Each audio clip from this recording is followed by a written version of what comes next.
So welcome, I'm John, one of the directors for the FSA, particularly for those who probably haven't been to one of these before. Welcome you on this, well, where I am, where I've been, it's been really wet in Wales, and then it started to get sunny, and it's now where I'm live on the borders, nice and balmy here, and it seems to be different all over the country. I don't know what it's like in Canada, probably really hot. So before we launch into tonight's meeting, I just thought I'd just update you on a few FSA things. Our big thing at the moment, for those that may not have picked up on it yet, is the Nature Premium campaign, which we launched a few weeks ago. Try and get the government to fund a nature premium in these times post-COVID, in COVID, lockdown, out of lockdown, into lockdown, out of lockdown. As we realise that actually getting outside and having a lot more contact with the natural world is important. So the FSA, along with a few other organisations, back in the middle of July, third week of July, we launched this Nature Premium campaign, which there is a petition. So if you haven't seen it, and Matt's just put the petition connection up in the chat room, we've had lots of people sharing it and then not signing the petition. So if you do share it, and we want people to share as much as possible, and we had a really good start off the first couple of weeks, and it's dipped a bit, partly because of holidays, and that often happens with petitions. So do sign it if you haven't signed it. And the other thing we want to do on the website in particular, and as part of the campaign, is to put out another video, which is going to be with some children's voices to it. So if people have any short clips of children's voices, and we'll probably put it to a cartoon, and you've got the appropriate permissions, we'd love to hear from you, just to give it another push. So do get in touch with us on that. And likewise, we've been trying to get hold of some celebrities, well-known voices. But if you have any well-known contacts that are known in either in the nature connection field or in TV or whatever, we'd love to hear from you, just to try and get them to put their voice to this, to give it more oomph. So there's that too. And then anybody, we did put a call out before we launched the campaign for people who might have campaign experience, and we had a few people coming forward. But if you have got campaign experience and are willing to volunteer some time, that would be great. And yeah, do get in touch with your local MP just to raise it. I mean, with the petition, it is like a big awareness raising campaign. If we can get the government to put money into this, so that schools have more resources for getting outside more regularly, the more the merrier. So do get in touch with your local MP. It's going for 6 months, so it actually goes on till December. But we think at the beginning of term, that's going to be the time to get in touch with your schools, your pupils, your parents, colleagues, teachers. And if we just had, 10 people from each school signing this petition, then we'd be getting up there towards the target that we need. So do just engage with it. Just have a look at that link that Matt's put in there, and there is a naturepremium.org website as well, which Matt will put up there too. Yeah, put it on Twitter, Instagram, all of that lot. So that was that. And then the webinars, we did announce last time that we're going over to one a month. This is the first, we're just having one this August, and then we're going one a month from now on, partly due to capacity on our part. And because people are starting to go back, I know it's hard to commit to get to, so there's 2 reasons for doing that. And it looks like we're probably going to go for about the 3rd Wednesday of each month, starting in September. But we'll confirm that when we fixed up the next.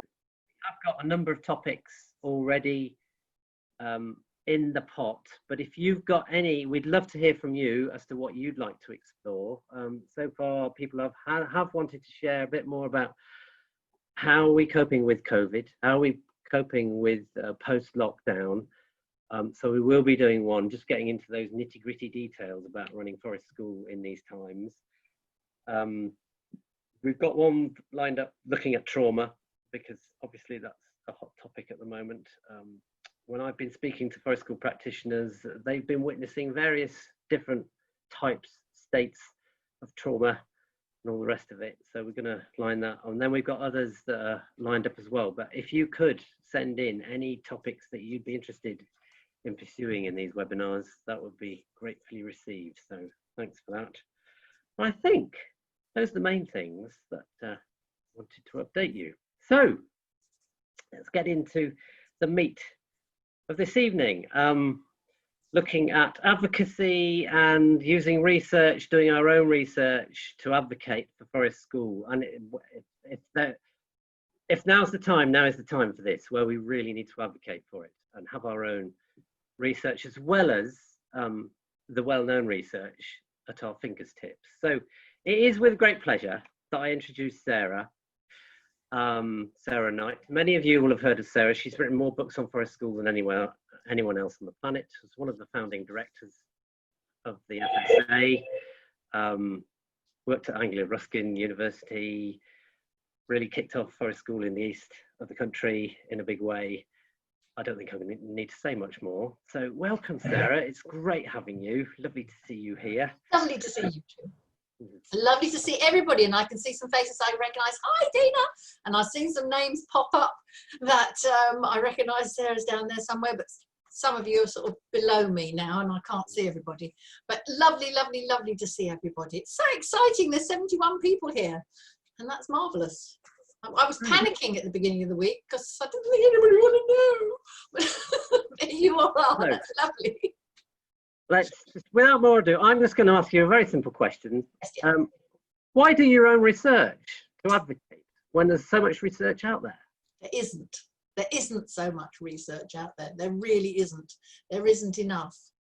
And now's the time that we should be doing it, because now is the time. This is a window of opportunity.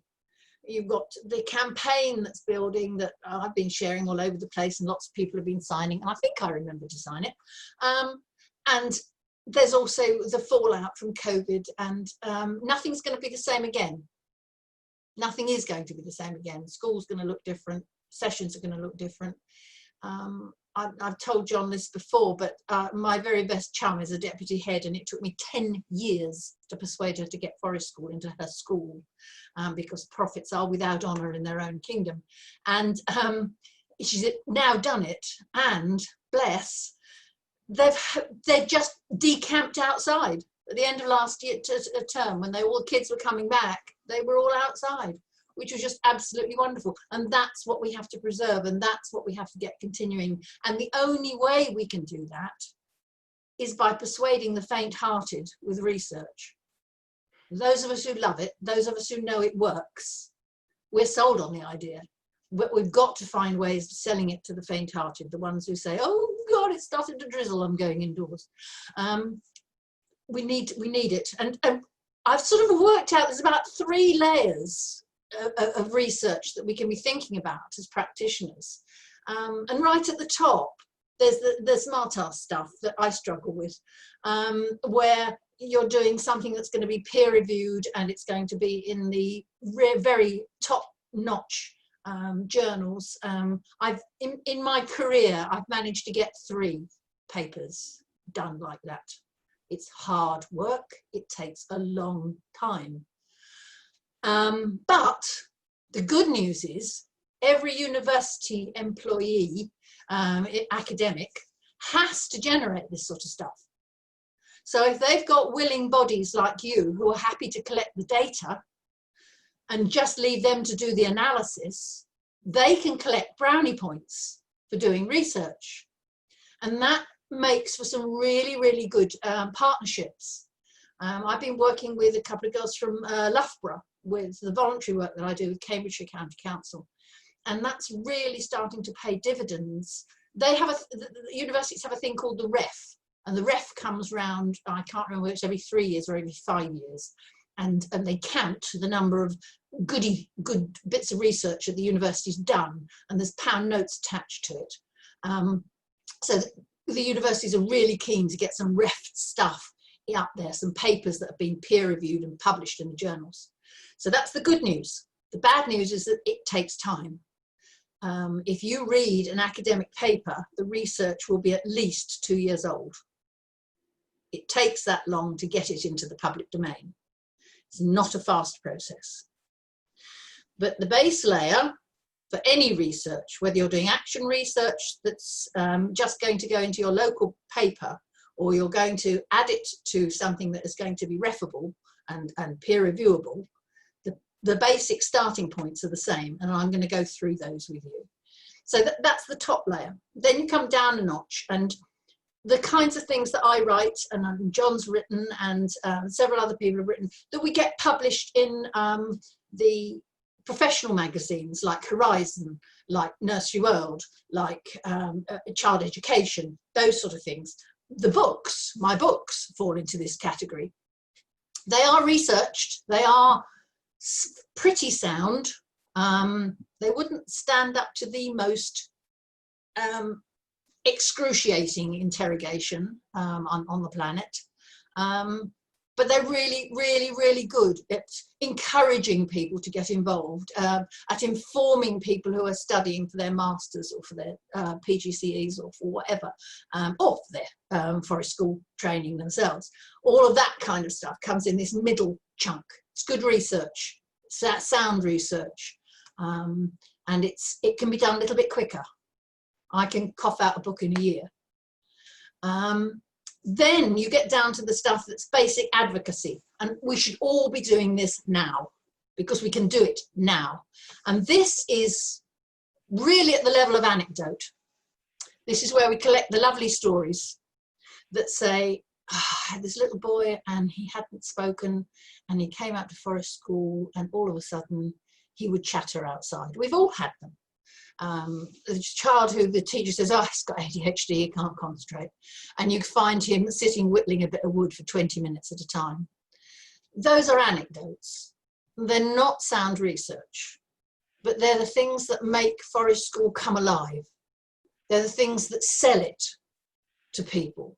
And they are excellent at getting it into the local paper, getting it to your MP who knows bee from a bull's foot about forest school. And all of those people, you can convince them with some really good anecdotes. And you can use those anecdotes to illustrate your research. So they're not wasted. So you should be doing it. We all should be doing it. We should be doing it now. And believe me, I am still doing it, slowly. So when you start thinking about it, it's much easier if you lay the groundwork first. I've done a series of notes and I've sent them to Nick, who is going to make them available after the session, so that if I don't cover everything, it's not the end of the planet. Obviously, the first question that you need to ask yourself is, what do I want to know? Or rather, perhaps, what do I want other people to know? What do I want evidence for? What do I want to prove? And that might be looking at the priorities that you're focusing on in the campaign, which are around children's mental and physical well-being. John was talking about trauma. Somebody earlier was talking to me on typed a message about looking at transitions. And that might be from nursery to school, or from primary school to upper school, or even from upper school into work. All of those transition points where people are vulnerable, there has been work done by forest school practitioners, valuable work. So maybe you want to know a bit more about that. Maybe you want to know a bit more about how forest school builds resilience or improvements in social functioning and social inclusion. Or you might be going down the physical well-being route. Has it counteracting obesity? We know that COVID hits obese people worse than it does people who are slim, lithe and lovely. I wish I was. So thinking about how do we prove that forest school increases physical activity, how can we prove that engages children with the natural world? So thinking about what it is that I want to know. Pick one thing. Do not try and cover the whole kit and caboodle. Focus in on something that is relevant to your setting, your practice, your location, your setting. Just really keep it narrow. And then think about, okay, what's happening about this in relation to my world? What are the forest school sessions that I'm connected to? Who attends? What happens there? How do I know what happens there? What sort of records are there? When do the sessions occur? How often? How long do they happen for? Where do they happen? Is it on the playing field up a corner, or where it happened to a few trees? Or are you lucky enough to have a wood within walking distance? Or do you have to get in a minibus? All of those things have an impact on your research. All of those things are going to be what are called variables. And variables in research, there's variables that you're measuring. That's what you're trying to find out. So you've got a variable that you want to find out about. And then you've got variables that affect what's going on. So having to travel to another site is a variable that might affect the children's mood. It might affect the children's time that they've got at forest school. So you want to make a note of all the variables that might be affecting your research. And who's making this happen? So that's another thing. Follow the decision-making process and get some buy-in from the top. That's probably something you should do earlier than I've listed this. But, and as John said, the children's voices are really important. There's some lovely work being done in the last 10 years about ways of capturing children's voices. Very young children recording the way they feel by taking a photograph. I had a colleague of mine at the university did her PhD around attachment theory, and one of her data collection sessions was to give children these tiny little almost indestructible cameras to take into the forest with them and to take pictures of the things that were most important to them. So there's all sorts of different ways of capturing the children's voice. Find out how your forest school is being recorded. How do you know what is happening? If it's you, if you're the practitioner, and it probably is you, what records are you keeping? You're doing observations, I'm sure, because that's part of your training. You've been told to do it, you will do it. Do you have other ways of collecting data? When you do your observations, are you capturing by photograph? Are you making notes? Are you taking recordings? I made a big mistake with one of my research projects in that I took a dictaphone into the forest. Don't do that. The wind blows across the microphone and you can't hear half of it. And then you have to transcribe it anyway. And transcribing data is awful. Please don't try that at home.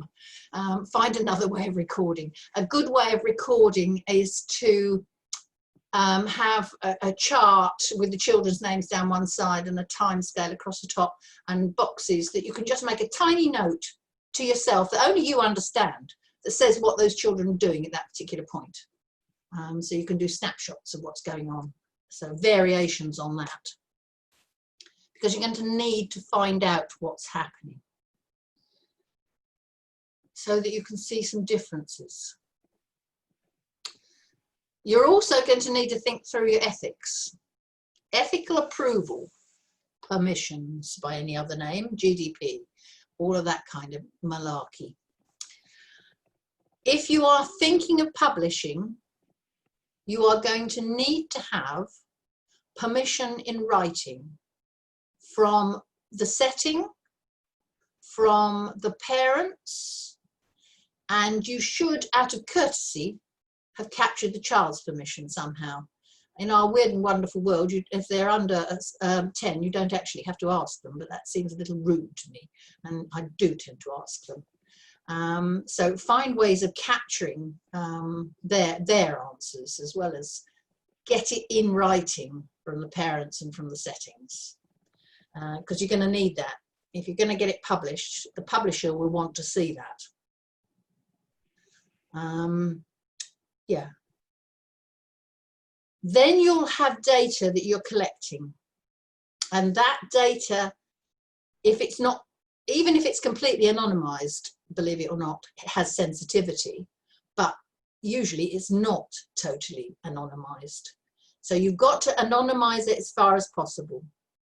Usually your settings will be identifiable. There's nothing you can do about that. Everybody can work out where the setting is.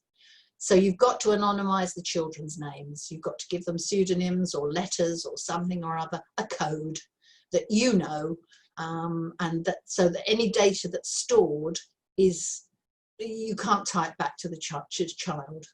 And then what you should do is store it securely, and when your project is finished, destroy it. So once a project's finished, the data, the raw data, the original data, should be destroyed. And that should be part of your ethics procedure. And you need to have written that down somewhere. So if somebody challenges you, you say, look, this is my policy. This is my ethics policy. This is what I'm doing. I am ethically squeaky clean. Okay, turn over page. So by now, having toyed with all of those things and all of those ideas, you should be working towards a hypothesis. So a hypothesis is, I think this is what my study will show, demonstrate, whatever. In the big wide world of action research, which falls into a flexible research design, is probably ethnographic because you're involved. That's a bit wobbly. Hypotheses move, they shift. If you're a scientist, you can nail a hypothesis, and you nail it at the beginning of your research project, and it's still exactly the same question at the end of your research project. In qualitative, and that's generally speaking, it's what you call quantitative data. You're counting things, it's a quantity. We do qualitative data. We're looking at the quality of things. And as such, we tend not to count buttons. And our research questions can shift and change and twist and alter. And that's okay. It really is okay. Don't panic. But be aware that you need to keep a record of that. And you need to say why it's changed and what has made it change as part of your process. So policy makers don't take as much notice of qualitative data as they do of quantitative data. And that's a sad truth, which is why we need lots and lots of quantitative data, qualitative data, the stuff we're doing.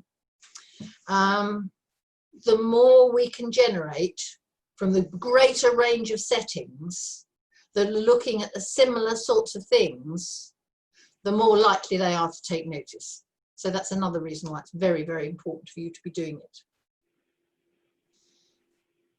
In an ideal world, you should be able to say, if they hadn't done forest school, this wouldn't have happened. In the world of children, that's extremely difficult to do. In medical research, that's easy. You have a control group that you don't give the sweeties to, or you give them placebos or something like that. You can't do that in education. I have had one circumstance in which I had a control group, and that was accidental. It was a large primary school that I was working with who had a 2-stream entry, and the head teacher wasn't convinced about forest school. So she only sent one of her reception classes out to do it. And she became completely sold on the idea after a term. It only took a term. And after that, both clots went out. But she said to me a few years later, I can still see the difference in the 5-year-olds that had it from September and the 5-year-olds that didn't have it till January. I can still see the difference in their social ability, in their team working skills. And wouldn't it be lovely if we could do that? But it isn't ethical. It isn't ethical to deprive a group of children of forest school. You just can't do it. If you've got a whole county behind you, and this is what I'm trying to do with Cambridgeshire at the moment, well, we've had to suspend operations, as it were. Hopefully we'll get back to it. Is a project that I started. I did it with Essex. And you know that the data capture people at county level, they take in all the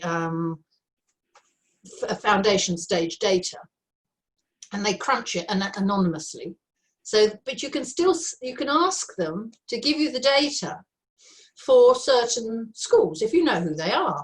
So I got them to give me the data for, this is in Essex several years ago, for primary schools that had done forest school and primary schools that hadn't done forest school in their early years classes when they did the foundation stage testing, matched. So I matched the schools by urban, rural, free school meals, size, and number of children who had been registered as having particular needs, and compared the data between the foundation stage profile. There was a difference. Children who had had forest school did perform better, but it wasn't what they call statistically significant. And I got terribly upset and threw the whole stuff out the window. So came back to it last year with Cambridgeshire, and lo and behold, we're doing the same thing there. And what we think, because we're in I've got somebody who knows about numbers. I'm dyscalculic. I have trouble with numbers. But I'm working with somebody who does understand numbers. He is finding the statistically significant difference is in the quality of the forest school. We think we can identify a significant difference, a shift. You haven't had forest school, if you've had forest school light, if you've had full fat forest school. There's a continuum of benefit. And that is something that I'm very excited about, and I'm hoping we'll get back to that. But we won't have that data published for another 3 years. That's not going to be soon enough to affect government policy when your campaign finishes in December. We need more, but now we need you guys to be having a little, put your toes in the water for a bit of action research this September. You need to be having a look and having a think now, what groups have I got starting? What do I think I might want to focus on?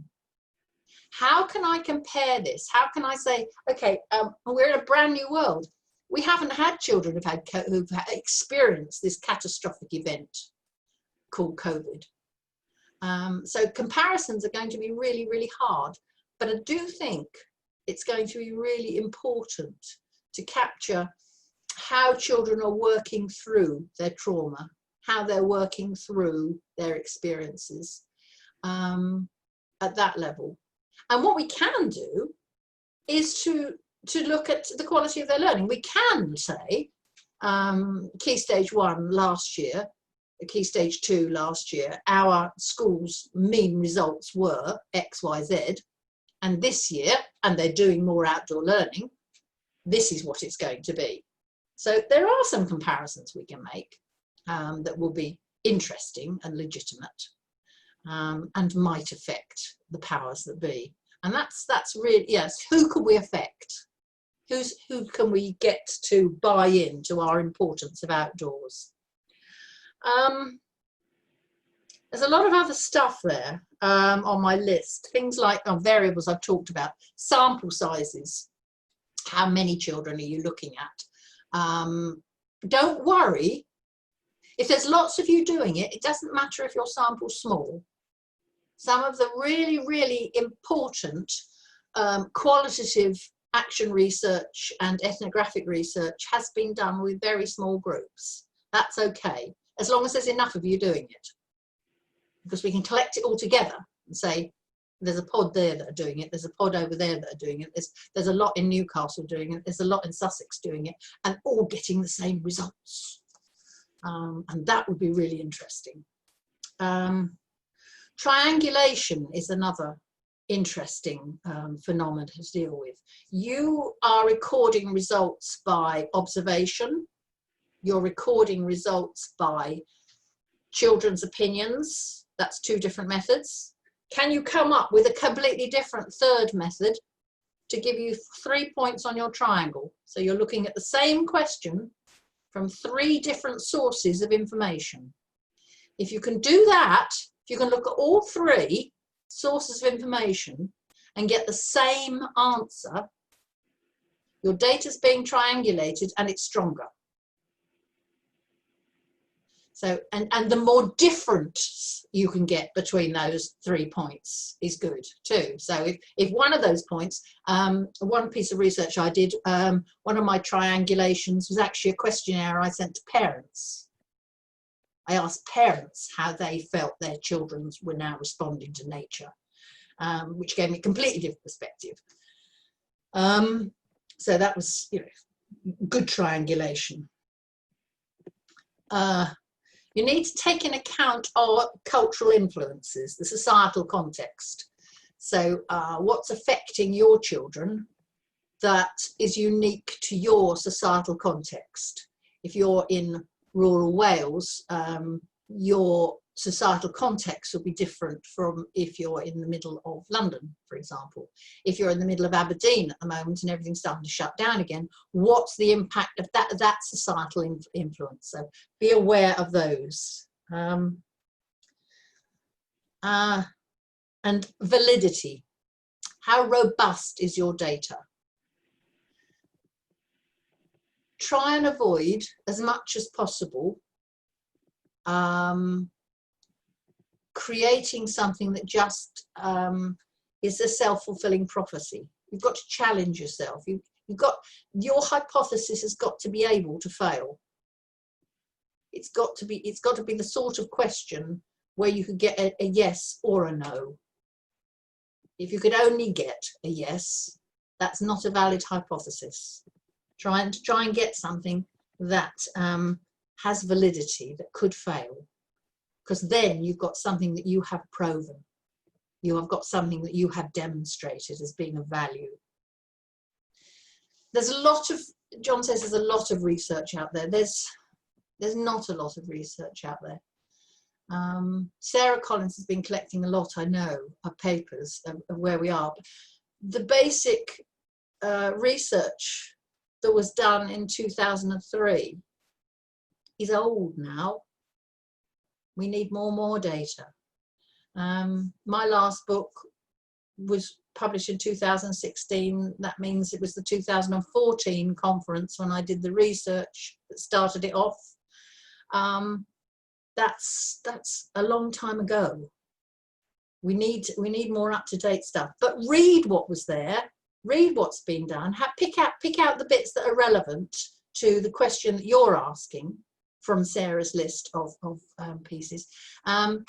But bear in mind the quality, where does it sit in that hierarchy? I talked about right at the beginning. Are you reading a peer-reviewed paper, which is the best quality? Are you reading my books or John's books or Mel, the writing that Mel's done that's not a peer-reviewed paper? They're good, they're fine, you can use those. If it's just a newspaper report or it's one of the very pretty reports that comes out sometimes, there's a sort of interim between this middle bit.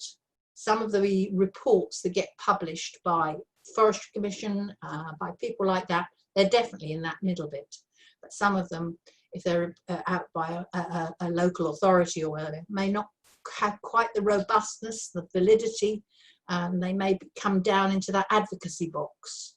So make sure that what you're reading has validity itself, because it's not going to inform you if you don't. I'm not going to pull any punches. Research isn't easy.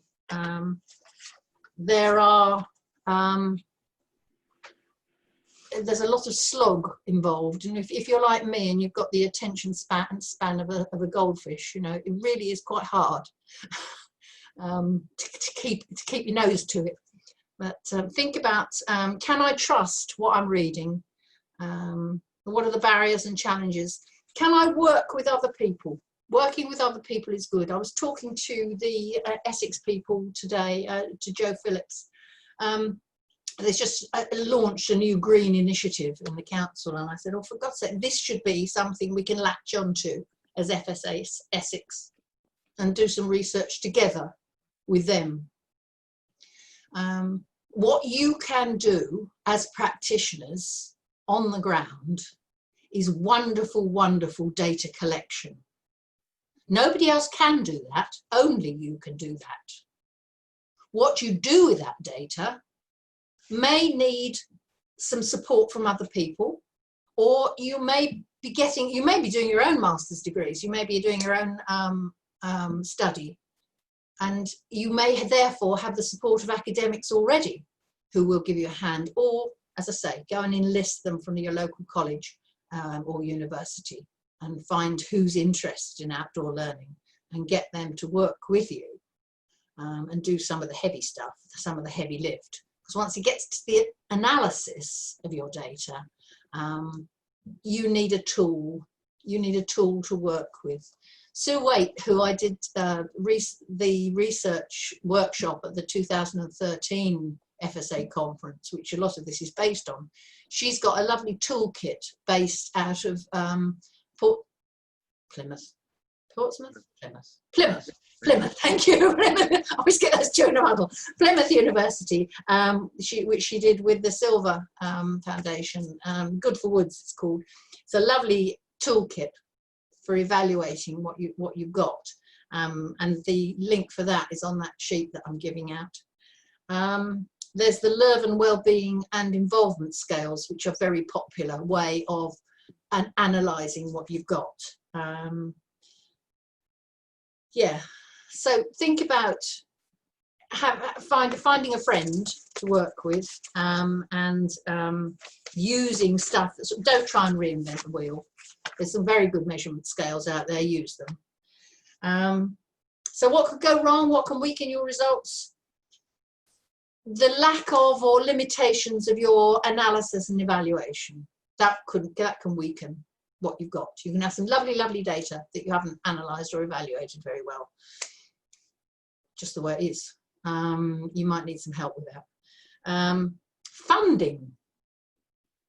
Getting some funding to do some research is always helpful.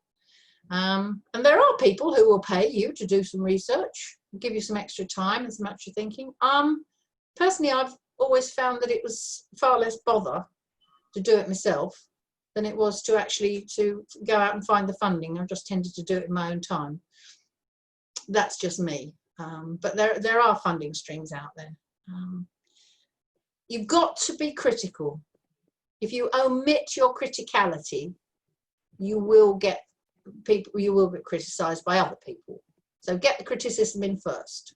Omit the weak bits, and allow for that.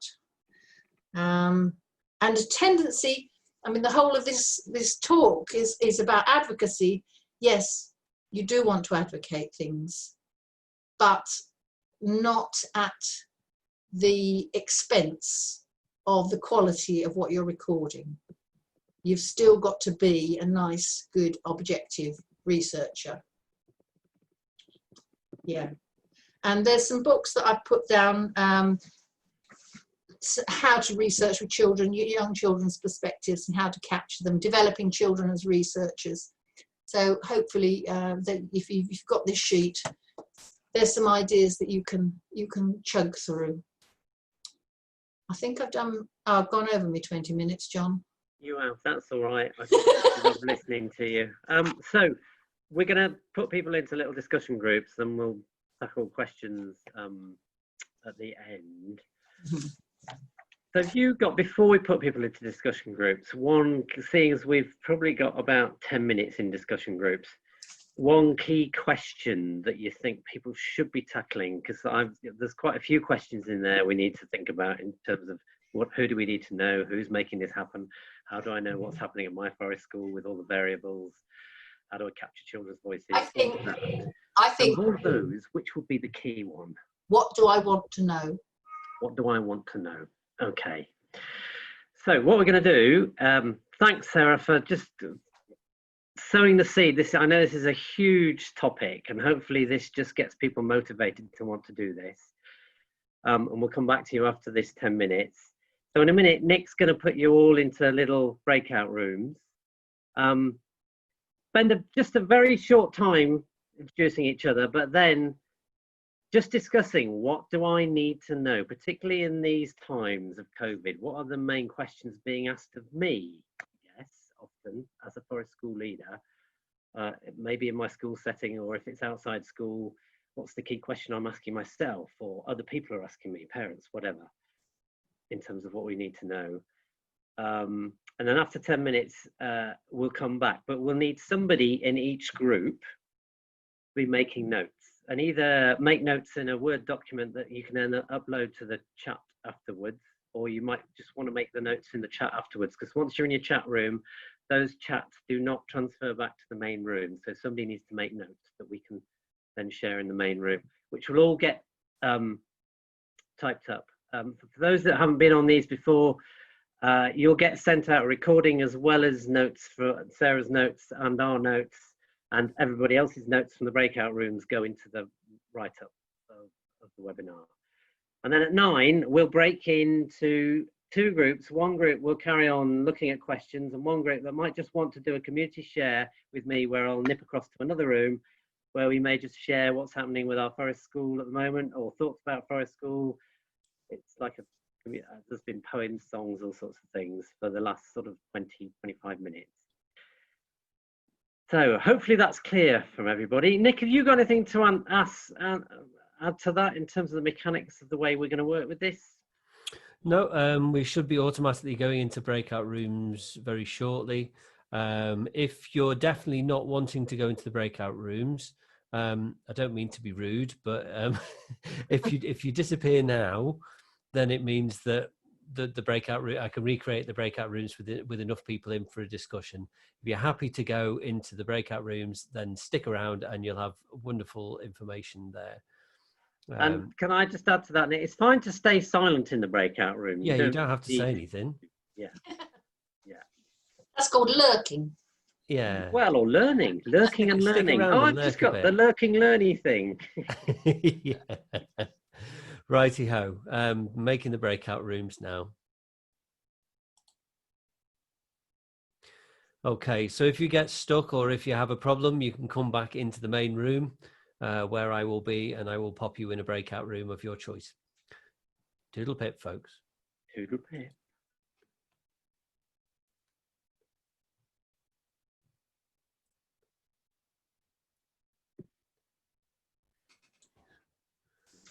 There, we're all back. Well, there's 45 of us back. Anyway, let's open that right up. There we go. Get back in. Yeah.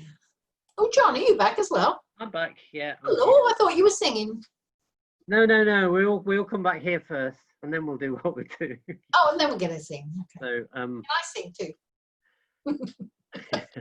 No, we might do a sing. We'll see. Do a whole song together at the end. Yeah. So I think, is that everybody back, Nick? That is everybody back.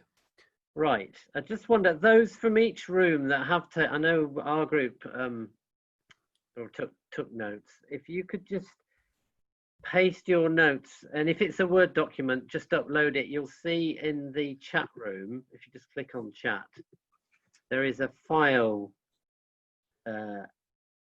icon on the right hand side of the chat, and you can actually upload a file, or if you just copy and paste into there your record of your discussion, and we'll just have a quick look. Well, I'll put something down, but I'm afraid we got terribly distracted. That's all right.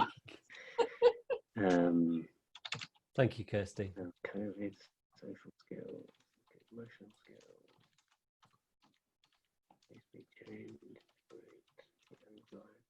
So while John's concentrating on that, we're going to be going into breakout rooms again to separate into two groups.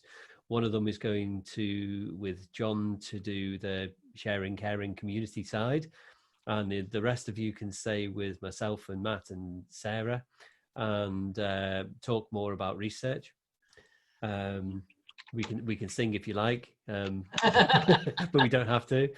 Well, I've been learning Mel's lovely song, and she's had her battery ran out, so she's gone. So I can do Mel's song to finish off. Oh, brilliant! Do that if you want, or I've got one to finish off. Just because normally we all come back together at the end. Okay, yeah. And we'll. Yeah. I've got one if we So need. once you've popped your things in the chat bar. So just very quickly, there's some common things I've just been looking at. It seems the whole thing about social skills and emotional skills has come out quite a bit. It did in our group, and it seems another group just looking at the impact Forest School might have on them picking up, I guess, on those having been isolated, social and emotional skills. Stuff about them being custodians of the environment, anxiety, and I know there's a few other questions that have come up about how do we contact universities and all the rest of it, which we'll look at. I just wonder, given those common things, Sarah, have you got anything to say just briefly before we then break into? If you're looking at if you want to look at the anxiety stuff, look at the Leuven scale, and do a baseline before you start. So that would be a really good thing to do. Do a baseline with the kids, see where they are on the Leuven scale at the beginning of term, and then see where they are at Christmas. I'm just going to spell Leuven's. Is it L-E-U? L-E-U-V-E-N. Yes.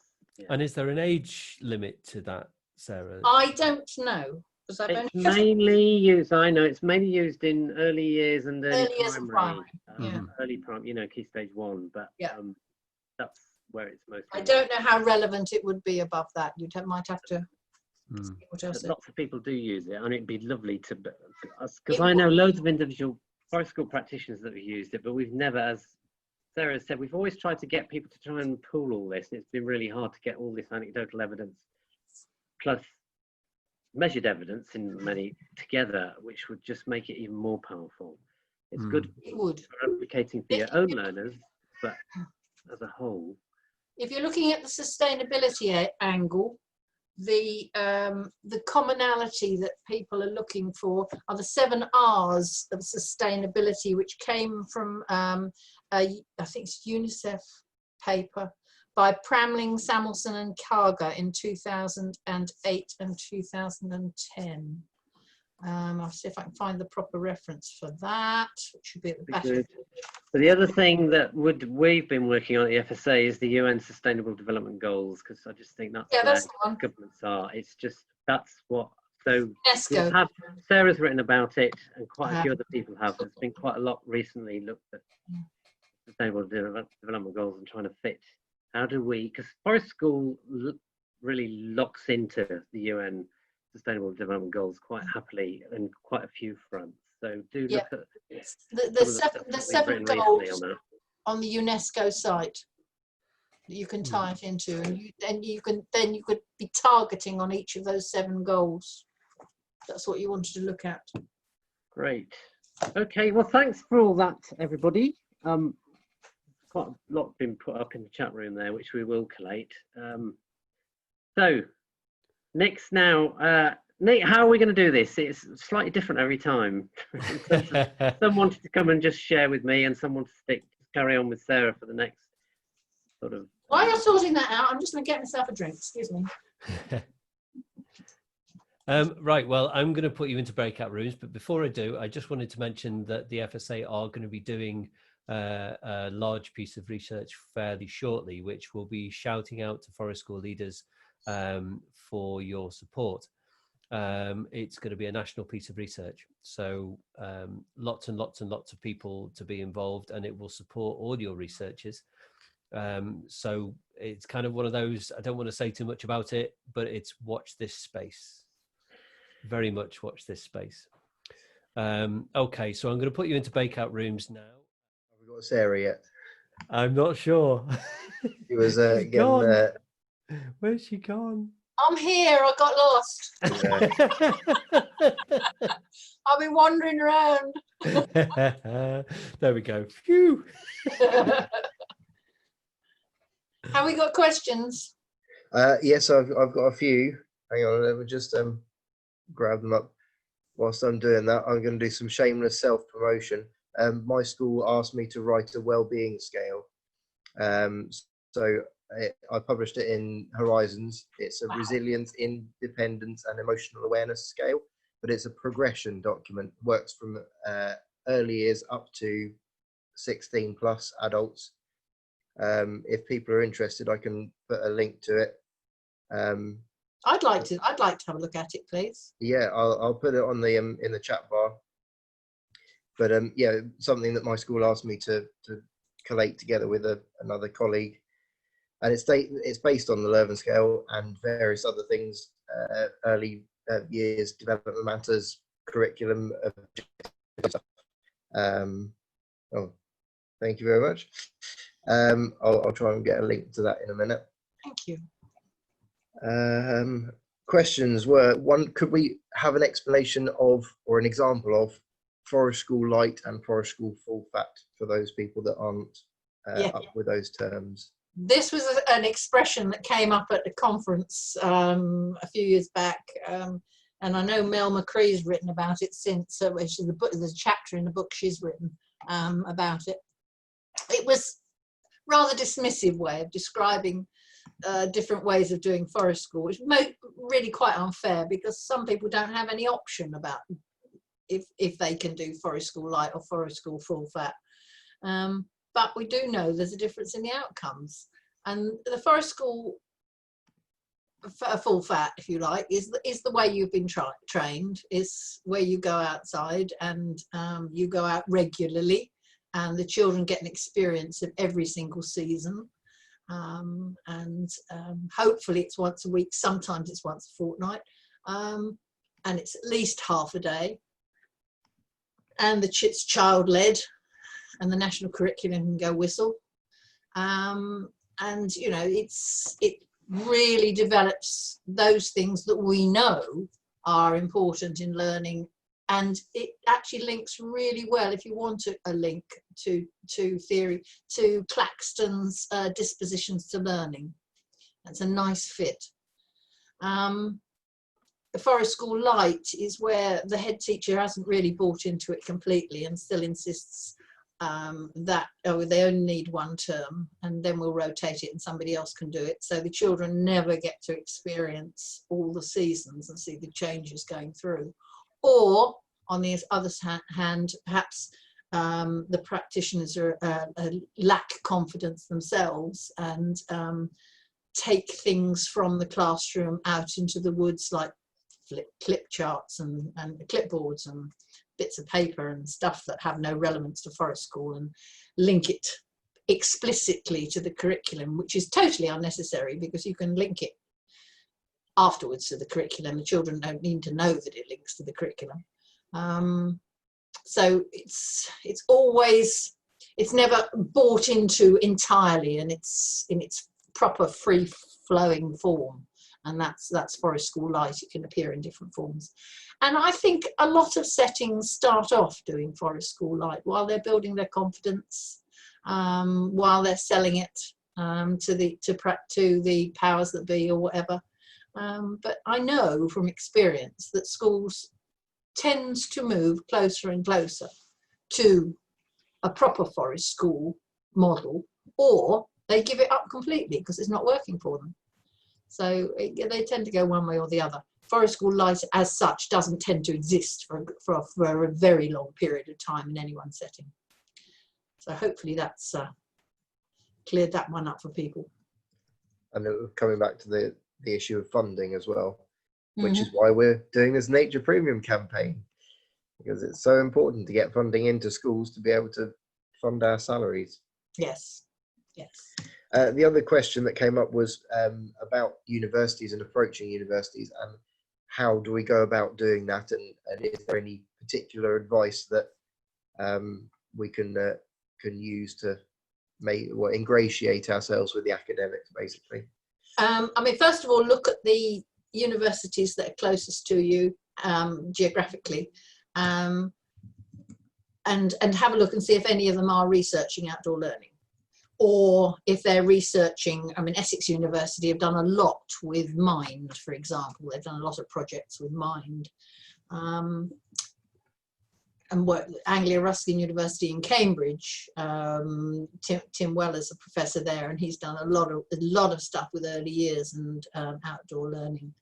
So have a look and see what they actually publish. They will put up what they publish on the websites these days. They like to blow their own trumpets. Or look at the list of peer-reviewed papers from Sarah Collins's list and see which universities they're affiliated to. Of course, they could have moved, because they do tend to do that. Plymouth is a big centre. Yeah, so that's a good one if you're down that way.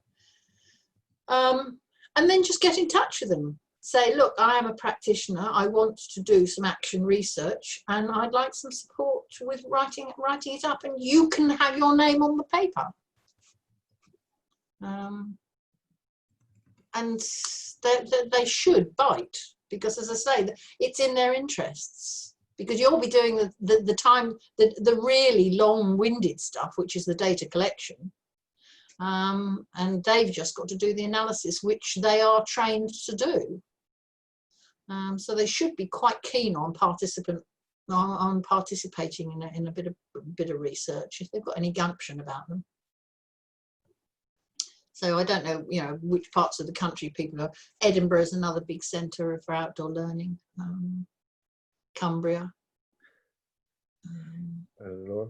Yeah. Hayley says, I'm a postgraduate researcher. I wondered if you have any advice as to how I, as a researcher, can help bridge the gap between research and practitioner. Oh, golly. I should think people will be biting your hand off. Oh, there you are. Hello, Hayley. You're down there. Whereabouts in the country are you, Hayley?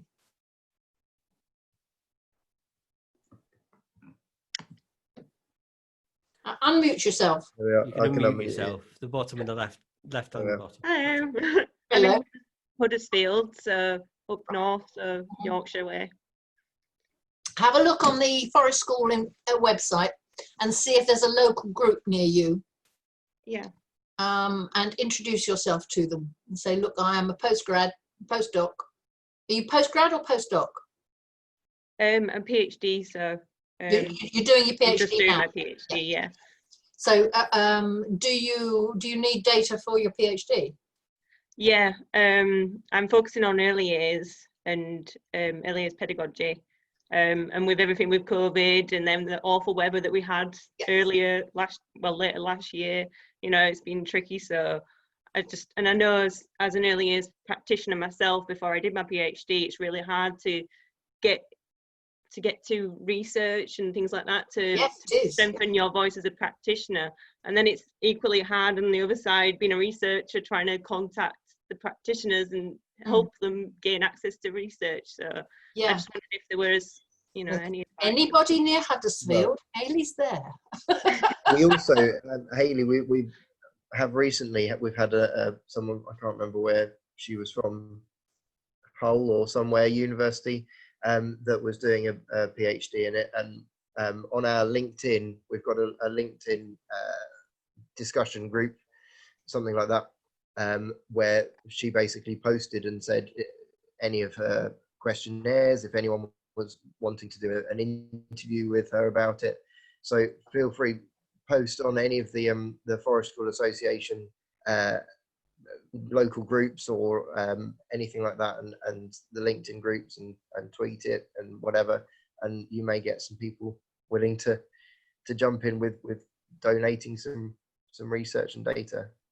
Yeah, that would be brilliant. I'll give that a go. I'd look at that, see who's close to you. Look on the map, and use our site, the FSA site, to find who's near to you, and just say, look, I'm here, I want your data, and I'll put your name on the paper. And also we can put it out in the newsletter to all our members as well, if you wanted to go that far. But we can tie it down to a geographical area if you just wanted to do it around Huddersfield. And then we can target those particular people from the newsletter. We've done that for people as well, because we're dead keen on people doing research in forest schools. We are. And I know from experience. I mean, I did a paper last year with the guy from Cambridgeshire.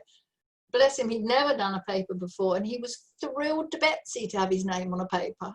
And it was really great, you know, because we all like it, don't we? You know, there we are, we've got a name on a paper. Ooh. How grown up is that? So yeah, go for it. Yeah, thank you. I'll give that a go. Matt, what else have we got? I think that's mainly the questions that people have put in the chat. I was going to ask, as practitioners, we do take observations and various things during the session. But is there any quick fire, effective, time efficient methods that you can advise us on in terms of the way that you collected data that didn't make it an onerous task? Well, I'd say the sheets, I like doing the sheets, so that if I'm looking at something in particular and I've got the kids' names down one side, time across the top, I know what I'm looking for, jot them down. But otherwise, I tend to use a variation of Claire Walden's floor books.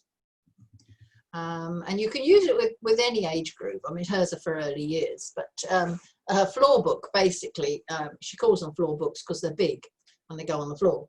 And it started with a lady called Jill Robinson, who I worked with at Anglia Ruskin University. She was an art lecturer, and she did sketchbooks like the artists use for ideas. And the idea was that you piled all the ideas, and the way I do it with the kids is we pile all the photographs, pile in the kids' comments, we pile in anything, any artifact, just get stuck into a page for the day. And it can be done after the kids have gone home, anytime at all, but it's just a way of snapshotting, and it doesn't need to be on the day, because otherwise you'll forget things, you'll forget what's important. Just blast everything down onto a big sheet of paper, A0 size if you can really do it, you know, but certainly nothing smaller than A2. And so that you've got all that lovely information captured on the day, and then you can come back to it, you can start to analyze it for links. You can look at page after page and think, that keeps coming up, that's coming up. Those ash keys are being used for so many different things. Why are they being used? What's so vital about an ash key? You know, it's fascinating to see the threads going through after the event. So yeah, I would recommend a version of floor books to anybody, sketchbooks, floor books, whatever you choose to call them, and sling in as much as possible, even if it didn't seem relevant at the time. All the photographs that you've taken for the day, all the things that have happened that day, just jot them down, get the kids' impressions jotted down on there. What is it that they said at the end of the session when you were talking around? All those little nice, lovely little comments and things. Yeah. Kathy, yes, I did. It's further up the page. I didn't link it to the Horizons, but I linked it to my website where it's freely downloadable. Pardon? Sorry, the note in the chat. Does anyone else have any questions about anything that Sarah's talked about today in regards to research or the way that people can conduct it? Or anything at all, really? Or anything at all. Any questions you want to ask me? Chris says, I've collected lots of stuff, anecdotally evident observations. Some is 10 years old. Is it still valid? No. Easy question. At the moment, once it gets past 5 years, it's starting to be a bit dodgy, but certainly past 10 and you've had it. Mind you, I still use them as anecdotes when I'm talking in conference. If I'm talking to a big group and I want to woo people over to my way of thinking, then I'll use an anecdote that can be older. But that's only orally. I wouldn't use it in writing anymore. Mm-hmm. Plus, our education system revolves around on about a 2-year basis, doesn't it? So, but if you're doing PhD work, you tend to be able to use stuff up to 10 years. And that's really the gold standard. Unless, of course, you're dealing with somebody like Piaget and Vygotsky and who else was I quoting? One of the big philosophers, and then go back to Rousseau and people like that. You know, yes, you can use the big guys. Research. our own observations, less so. Yes. Yeah. Do you know of any research specifically with children with special educational needs? Well, at Forest School, Lauren? there's a lovely, lovely chapter in my Forest School for All book. I didn't write it, somebody else did. You know, it's that one. And it's Tracy, I think, McIver. Removing barriers. No, Fee Hopkins. Removing barriers, getting children with physical challenges into the woods. And it's got the most wonderful examples about things that children will and won't do, and can and can't do. And I think that her main point is, if you've got a child with an issue, ask them. Because I remember seeing an interview with a little boy who got cerebral palsy, and I think he was 8 or 9, and he said he'd just given up going to Cubs because the new scout leader wouldn't let him fall out of his wheelchair. And that was the way he expressed his need to push his limits, because he was a little boy just wanting to do all the things that little boys do and push themselves to the utmost of their limits. And here he was being wrapped in cotton wool by somebody who didn't understand him, and he wanted the right to fall out of his wheelchair. And I've never forgotten that idea. So yeah, lots and lots of lovely work done with children with particular needs. I had a little boy who with Down syndrome in school I was working with. I was working with the early years class. He was 8, and the head said, would I take him into the woods with me, because he was becoming disruptive in the class he was working with, because he was so fed up, because he was so behind. He was okay in the afternoons when they were doing more relaxed activities, but in the morning he was getting behind with his maths and behind with his English and getting really upset, and it wasn't meeting his needs. He was a farmer's son, which was really useful, because I took him out into the woods, and for weeks he was not convinced that he wasn't being demoted, and then he'd be sent out with the nursery kids, and he wasn't doing that. But eventually he realized, I said to him, you can be my helper, because you know stuff. You know things about being in the woods. You know stuff about being outside. And eventually I convinced him that I really meant that. And he did work with the little ones, and he did do some really good stuff. And what was really nice was that he would come back to the nursery, and when they all went off to lunch, he would play with the toys, which is what he really needed to be doing. And that was a lovely way of making that link between his needs and his positive, the things he could positively give, which he could give to Forest School. You know, he had all those lovely outdoor skills. I don't think we had special educational needs before we had a national curriculum. No, we did, because I had an aunt with Down syndrome, and I mean, she wasn't entitled to an education because she was a child, predated the 81 Act, that allowed them to have an education. But if you think about going back into the previous century, if you couldn't read or write, there were still things you could do.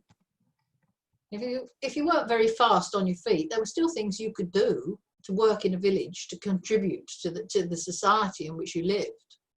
So I think our definition of particular needs got wider and wider and wider as society got more literate and more dependent on information technology and all of those things. And I think it's going to narrow down again. Because I think as we get computer technology so that computers will talk to us and do things for us, and hopefully we'll spend more time outside as well, those definitions of special need will become narrow again, because dyslexia will cease to become a special need when the computer can talk to you. And all those, yeah, it's a very interesting phenomenon, that. I think we're out of time, Sarah. Ooh, I can burble for Britain, I'm ever so sorry. No, I think it's brilliant. It's lovely to have someone that's able to talk so passionately and fluently about it. This glass of wine, I'll do it any time. Nick should be with us, hopefully, bringing us all back together again. I am. They're still talking in the breakout room. They've got a proper Oh, they've got gavel John on. with them, haven't they? Well, that's Yeah, true. it's mad. John's not talking. It's they're having a proper wild discussion in there. Oh, great. They're on their way back in. Mm-hmm. You've inspired lots of people tonight, Sarah. I hope. Oh, good. It certainly sounds like it from the different rooms. Good. Inspired me, certainly. There's John. Hello, John. Right. We're all back. There's 42 of us, if that's all. That's it. Yeah. Great.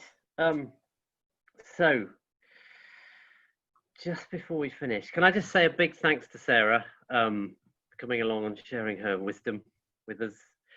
So normally with thanks we do a bit of this. So you might want to just do a little bit of this to show your appreciation. Thank you.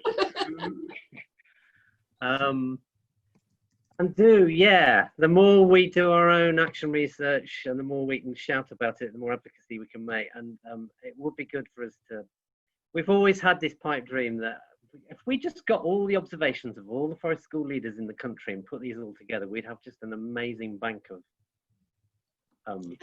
We've been talking about that for an awfully long time, John. We have. But yeah, do it, keep doing it, and we'll keep in touch. And as Nick said, we will be in touch about a national research project that the FSA is sort of engaging with soon. So keep a lookout for that. Good. And just in our room, we did start talking about the practicalities and the issues around COVID and some of us not having work and how do we do this and all the rest of it. We will be, one of the topics of one of the webinars in the autumn, whether that's next month or October, will be around how do we work in these post-lockdown times, given all the new guidance. That came up with the webinar that I did with Essex Wildlife Trust, and they've got some good ideas. Yeah, well, there's some good ideas floating around, so do keep an eye out for that. And thank you for everybody coming.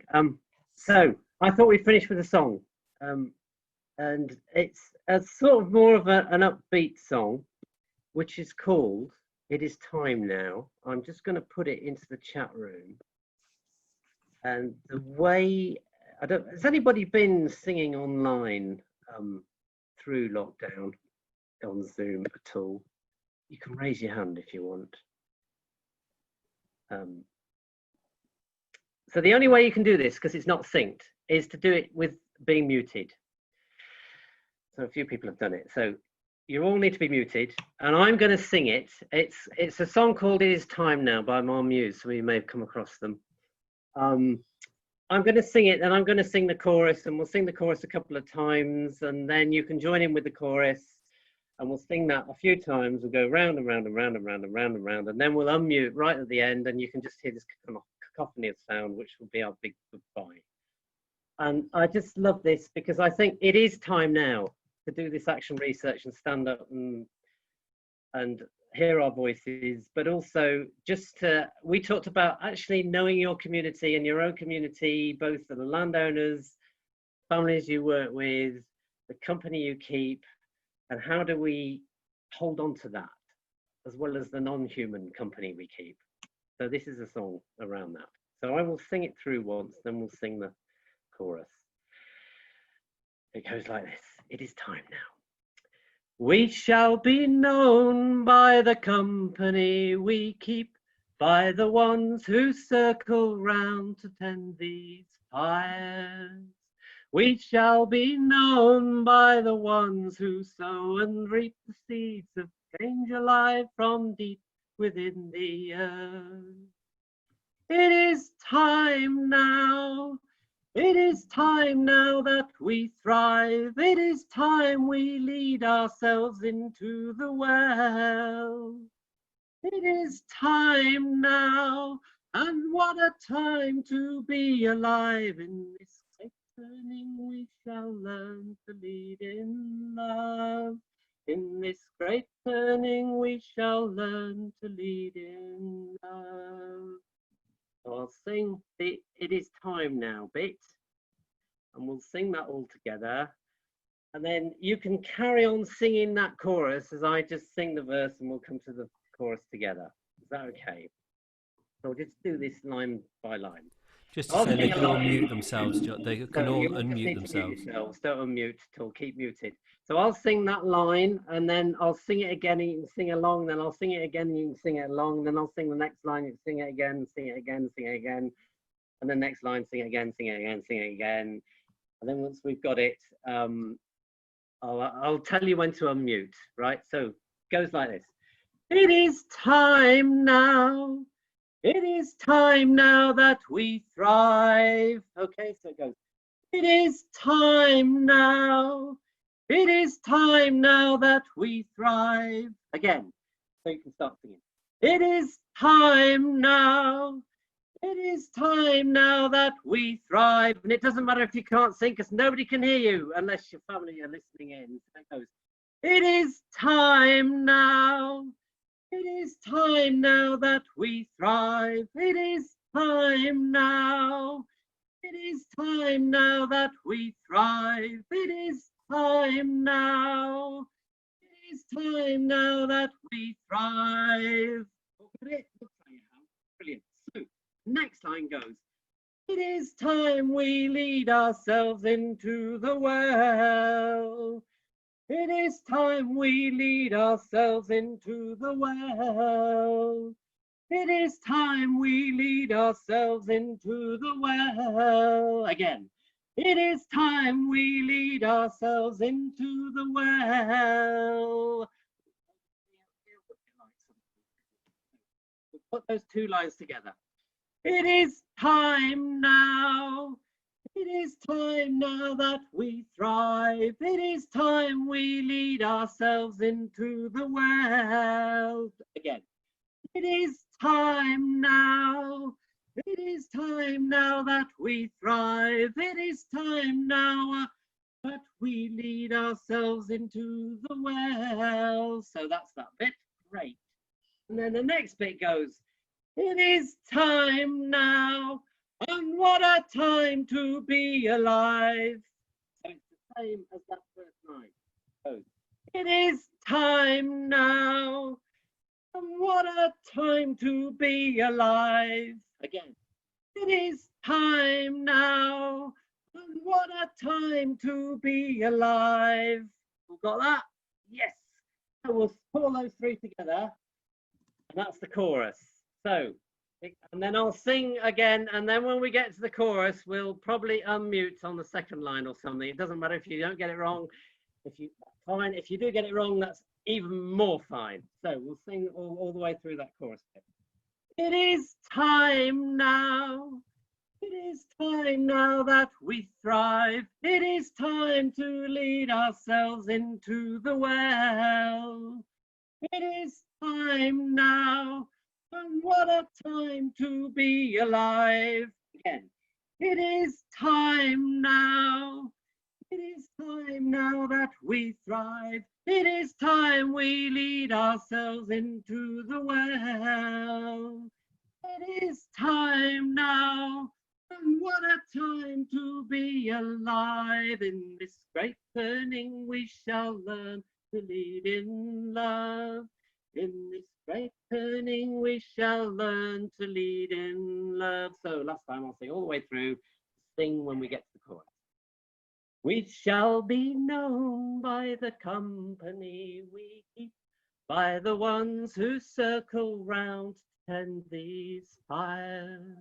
We shall be known by the ones who sow and reap the seeds of change alive from deep within the earth. It is time now.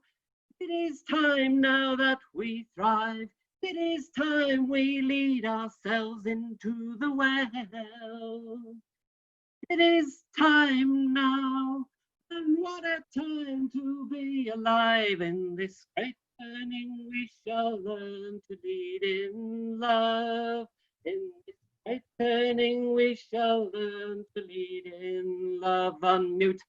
It is time now, you need to unmute. It is time we thrive. It is time to lead ourselves into the well. It is time now, and what a time to be alive. In this great turning we shall learn to live in love. In this great turning we shall learn to live in love. See you next September. Go well. Go well. Coming. And look out, you'll get sent the recording and the notes and everything in the next couple of days. Bye. Thank you. Bye. Thank you for coming, everybody. So lovely to see so many people here. Yeah. It's lovely to see everybody. I walk into the woods. She holds me like a child. I feel my skin remembering that inside I am wild. I walk into the forest. She holds me like a child. I feel my skin remembering that inside I am wild. Oh, we need that one next time. That's amazing. That's lovely. We need Mel to sing that one. We need Mel. Yeah. Because it is, well, it's a friend of Mel's that died a few years ago. That Yeah, she wrote it. and we sang it at the conference, not last year, the year before. We did. Yeah. In Norfolk, didn't we? In the circle. In